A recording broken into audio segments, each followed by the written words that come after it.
BRS నుంచి టికెట్లు ఇంత లేట్గా అనౌన్స్ చేయడం వెనకాల భయం అనేది ఉంది. ఈసారి గెలుపు కష్టమే అనేటువంటి భావన ఉంది. ఎందుకంటే మొన్ననే అధికారం కోల్పోయిన తర్వాత ఇప్పుడున్న దాంట్లో కూడా వెనకడుగేస్తున్నారు. బీఆర్ఎస్లో ఉంటే ఇక భవిష్యత్తు ఉండదు, బీఆర్ఎస్లో ఉంటే మేము గెలవలేము అనే పక్కపాటిలోకి పోతున్నారు.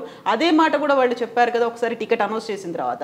ఈ ఎగ్జాంపుల్ ఎందుకంటే అంటే చేవెళ్ల నుంచి రంజిత్ రెడ్డిని అనౌన్స్ చేస్తే ఫస్టే పని చూసుకోమని చెప్పిన తర్వాత కూడా 2 నెలల తర్వాత లేదు నేను ఇక్కడ నుంచి కంటెస్ట్ చేయనని కాంగ్రెస్లోకి వెళ్ళిన కాంగ్రెస్లో టికెట్ తెచ్చుకున్నారు. ఈ బీఆర్ఎస్లో ఉంటే గెలవలేమనే ఆలోచన వాళ్ళకి ఎందుకు వచ్చింది?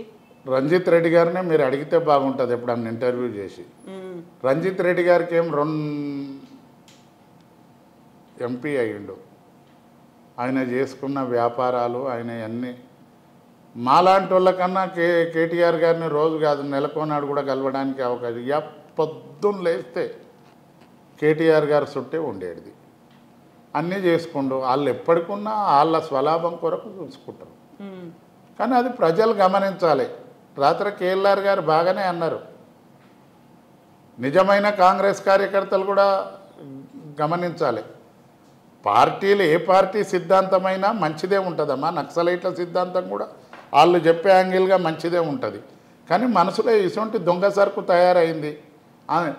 వాని గిట్టుబాటు కొరకు పార్టీలు మారుస్తూ ఉంటారు. ప్రాంతీయ పార్టీలలోనే ఆ నకరాలు నడవాయి. నాయకుడు ఇక్కడనే ఉంటాడు కాబట్టి. జాతీయ పార్టీ కాంగ్రెస్ పార్టీని నేను పార్టీని మాత్రం అనను. ఇక్కడ స్థానిక నాయకుడు రేవంత్ రెడ్డి గారు ఏమన్నారు, ఎవరన్నా వస్తే రాళ్లతోటి కొట్టాలి పార్టీల మారిన వాళ్ళ ఎమ్మెల్యేలను అన్నాడు. మరి బుద్ధి ఉండాలి కదా. ఇప్పుడు అన్ని పార్టీలు మారిన వాళ్ళని నిజంగా కాంగ్రెస్లో కష్టపడ్డ కార్యకర్తలు ఏం కావాలి, ఈ కొడుకులను అందరినీ బోకిపింతలతోటి కొట్టాలి వాళ్ళు. అప్పుడు కొడితే సిగ్గు వస్తుంది.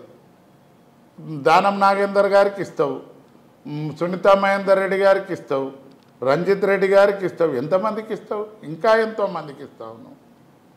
కాంగ్రెస్ పార్టీలో లేరా కార్యకర్తలు? కష్టపడ్డ వాళ్ళు చాలామంది ఉన్నారు. రేవంత్ రెడ్డి గారు దేశ చక్కనుంది 10 ఏళ్ళు వచ్చిండు, ముఖ్యమంత్రి అయిపోయాడు. 40-45 ఏళ్ళకెళ్ళి కష్టపడ్డ వాళ్ళు గాంధీ భవన్ల చుట్టూ తిరుక్కుంట పాపం. పార్టీ అంటే ప్రేమ. వాళ్ళు నిజమైన కాంగ్రెస్లు. రేపు కాంగ్రెస్ పార్టీ మళ్ళీ 5 ఏళ్ళ నాడు మళ్ళీ మా దాంట్లోకి వస్తారు ఈ కొడుకులు. పార్టీ అంటే ప్రేమ ఉన్నప్పటికీ కూడా ఒక యూనిటీ అనేది లేకపోయింది. మీలాగా కష్టపడేవాళ్ళు 37 ఏళ్ళు కదా మీరు కాంగ్రెస్లో ఉన్నది. ఒక గుర్తింపు అనేది ఎక్కడొచ్చింది? మీకు రావాల్సినటువంటి పదవులు లేకుంటే మీ టికెట్ని కూడా అమ్ముకున్నటువంటి పరిస్థితి. ఇవన్నీ అయినప్పటికీ కూడా ఒక బయట నుంచి ఇంకో పార్టీ నుంచి వచ్చినటువంటి రేవంత్ రెడ్డి అక్కడ పార్టీ అధ్యక్షుడైండు. తెలంగాణలో ఒక గవర్నమెంట్ని తీసుకురాగలిగిండు కదా. ఒకటి కులంకుశంగా చెప్పాలంటే ప్రజలకు ఇవాళ సీనియర్ పాపం పొత్తూరు వెంకటేశ్వరరావు గారు బతుకుంటే కూడా ఆయనది ఎవరు చూడకపోవు. ఇప్పుడు తీన్మార్ మల్లన్న సొంటి పెట్టగానే అందరూ చూస్తూ ఉంటారు. రేవంత్ రెడ్డి గారిది కూడా అంతకన్నా మంచి. అలా జీవన్ రెడ్డి గారు కాంగ్రెస్ పార్టీలా, సుదర్శన్ రెడ్డి గారు కాంగ్రెస్ పార్టీలా. ఒక్కొక్క కులము మతము అది ఇదని కాదు, వ్యక్తులు చాలామంది మంచోళ్ళు.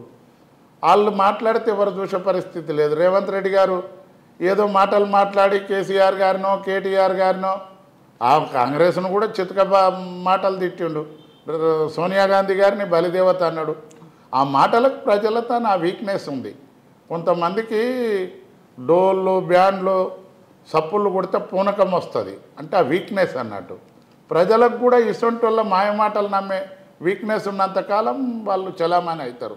రేవంత్ రెడ్డి ఏదో కాంగ్రెస్ పార్టీకి ఉరగబెట్టింది కాదు, ఆ మాయమాటలతోటి ప్రజల్లో హైప్ క్రియేట్ చేసుకుంటూ కొన్ని టీఆర్ఎస్ టికెట్ల విషయంలో కానీ కొంత 2 సార్లు అయినందుకు దాని లోపంగా అక్కడ రావడం జరిగింది. సో ఇప్పుడు మీకు అనౌన్స్ చేసినప్పుడు కేసీఆర్ గారు ఏం చెప్పిండ్రు? అసలు నాకేం చెప్పిండమ్మా, మల్లేష్ నువ్వు మంచిగా ఉంటుంది, నీ పట్ల ప్రజలలో మంచి అభిప్రాయం ఉంది, పార్టీ అభిప్రాయం కూడా బాగుంది, నువ్వు పోటీ చేయి, నేను నీకు టికెట్ ఇస్తున్నా అని చెప్పిండు. సరే సార్ నేను చేస్తాను అని చెప్పింది. అంతకు ముందు నుంచి ఉన్నటువంటి దూదిమెట్ల బాలరాజు యాదవ్ కావచ్చు, లేకపోతే పైళ్ళ శేఖర్ రెడ్డి కావచ్చు, జిట్టా బాలకృష్ణారెడ్డి కావచ్చు, ఇక్కడ కూడా సునీత గారు ఉన్నారు. వీళ్ళందరూ కూడా వస్తుందని ఎదురు చూసిన వాళ్ళే కదా. వాళ్ళని పక్కనే పెట్టి మల్లేష్ గారికి ఇవ్వడం. పైళ్ళ శేఖర్ రెడ్డి గారు 2 పర్యాయాలు ఎమ్మెల్యే, మంచోడు ఆయన, ఆనెస్ట్, ఇవ్వంది 1 రూపాయి తీసుకునే ఎమ్మెల్యే కాదు. ఎమ్మెల్యేగా పోటీ చేసిండు, ఓడిపోయిండు. ఆయన బీఆర్ఎస్ టికెట్ అడగలేదు. బాలరాజు నా తమ్ముడే, కార్పొరేషన్ చైర్మన్ ఇచ్చారు. జిట్ట బాలకృష్ణారెడ్డి గారు గతంలో టీఆర్ఎస్లో పనిచేసిండు, కాంగ్రెస్లకు పోయిండు, బీజేపీలకు పోయిండు, యువ తెలంగాణ పార్టీ పెట్టిండు, మళ్ళా ఈ 3 నెలలనే 3 పార్టీలు మట్టి బీఆర్ఎస్లోకి వచ్చిండు.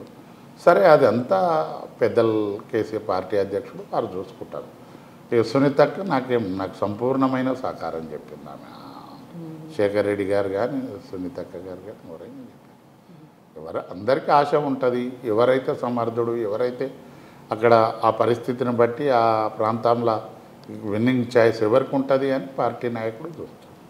అయితే ఇప్పుడు మీరు విన్నింగ్ చాయిస్ గురించి మాట్లాడుతున్నారు, సర్వే గురించి చెప్తున్నారు. అయితే ఇప్పుడు అక్కడ భువనగిరి నియోజకవర్గంలో ఒక్క జనగామ తప్ప మిగతా 6 బీఆర్ఎస్వి కావు, ఆ 6 కాంగ్రెస్వే ఉన్నాయి.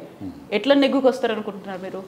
ఎమ్మెల్యేలు కాంగ్రెస్ పార్టీ ఉన్నంత మాత్రాన ఎంపీ బీఆర్ఎస్ గెలవద్దు అనేది లేదు. నేను ఇవాళ బూర నర్సయ్య గారి కన్నా నేను సీనియర్ను రాజకీయాలలో. చామల కిరణ్ రెడ్డి గతంలో ఒక పార్టీలో పనిచేసినాం, నా మిత్రుడే. ఆయన కన్నా కూడా నేను సీనియర్ను. నేను రాజకీయాలలో సీనియర్ను. నా హిస్టరీలో ఏ ప్రాంతంలో నన్న పోయి చూడండి, ఎవరో ఒక చిన్న లీడర్ కాగానే ఏ తప్పో ఏదో ఒకటి చేస్తూ ఉంటారు. 39 ఏళ్ళు 40 ఏళ్ళు నేను రాజకీయ జీవితంలో డిసిప్లిన్గా కాంగ్రెస్ పార్టీలు ఉన్ననాడు కాంగ్రెస్ పార్టీకి కానీ, టీఆర్ఎస్ పార్టీలు ఉన్నప్పుడు టీఆర్ఎస్ పార్టీలు కానీ, ప్రజలల్లో కూడా నేను నా వంతు సాయం నేను ఏదో ఒకటి ప్రజలకు సేవ చేసుకుంటూ వచ్చినాను. మా ప్రాంతంలో ఏ గరీబులకు ఆపద వచ్చినా మంచి పరిస్థితి కానీ, శుభకార్యం కానీ, అశుభకార్యం కానీ, నా ఇంటికి ఎవ్వరు వచ్చి నన్ను సహాయం కోరినా నా సోదరులు అనుకొని నేను సహాయం చేసే మనిషిని. నేను ఎప్పుడున్నా సమాజ సేవ చేస్తూ ఉంటాను. నేను మార్కెట్ కమిటీ చైర్మన్గా ఉన్నగా నాకు మంచి పేరు. నేను మా మదర్ గ్రామ సర్పంచ్ ఉంటే ఒక 9 కోట్ల రూపాయలతోటి అభివృద్ధి చేసినాం నా మంచితనంతో. ఆయన నేను కాంగ్రెస్ పార్టీలో ఉన్న దేవేందర్ గౌడ్ మంత్రి ఉండి బాగా సాయం చేయడం, డబ్బులు ఇచ్చాడు, అభివృద్ధి. నాకు మంచి పేరు ఉంది మా ప్రాంతంలో. కాంగ్రెస్ పార్టీలో కూడా నాకు అన్ని పాత పరిచయాలు ఉన్నాయి. ఇవాళ భువనగిరి పార్లమెంట్లో నా సోదరులు చాలామంది కాంగ్రెస్ పార్టీలో. రేపు వాళ్ళ ఆశీర్వాదం అందరికీ కూడా నా మీద ఉంటుంది. ఒక వ్యక్తిగా నన్ను బాగా చూస్తారు. అయితే ఇప్పుడు భువనగిరిలో ఓల్డ్ ఫ్రెండ్సే కదా మీకు అందరూ, అటు బూర నరసయ్య గౌడ్ గారు కావచ్చు, ఇటువైపు చామల కిరణ్ కుమార్ రెడ్డి కావచ్చు, ఈ ఓల్డ్ ఫ్రెండ్స్ ఒకరి గురించి ఒకరికి బాగా తెలుసు. సో ఎవరెవరు ఏంది అనేది ప్రజలకు కూడా తెలుసా? అక్కడ తెలుసు, అందరికీ తెలుసు. చామల కిరణ్ కుమార్ రెడ్డి గారు ఆయన తెలంగాణ పాలిటిక్స్లో 10 ఏళ్ళ ఆయన ఇక్కడ ప్రాంతమని కూడా తెలియదు. రేవంత్ రెడ్డి గారు పిసిసి ప్రెసిడెంట్ అయినాక వచ్చిండు. కానీ నేను ఇప్పుడు కాదు, వెనకడికి నల్గొండ లోకసభకి అబ్దుల్ లతీఫ్ అని ఎంపీ ఉండే. అప్పటి సంది నేను రాజకీయాలను. అబ్దుల్ లతీఫ్ అయినాక తుమ్మలపల్లి దామోదర్ రెడ్డి గారు అయ్యారు. కాంగ్రెస్ పార్టీలు ఉంటాం అప్పుడు. చెక్లం శ్రీనివాసరావు గారు అయ్యారు, రాజగోపాల్ రెడ్డి గారు అయ్యారు. సో ఇక్కడి ప్రాంతం అని తెలియదు కిరణ్ కుమార్ రెడ్డి, చామల కిరణ్ కుమార్ పబ్లిక్ తెలియదు.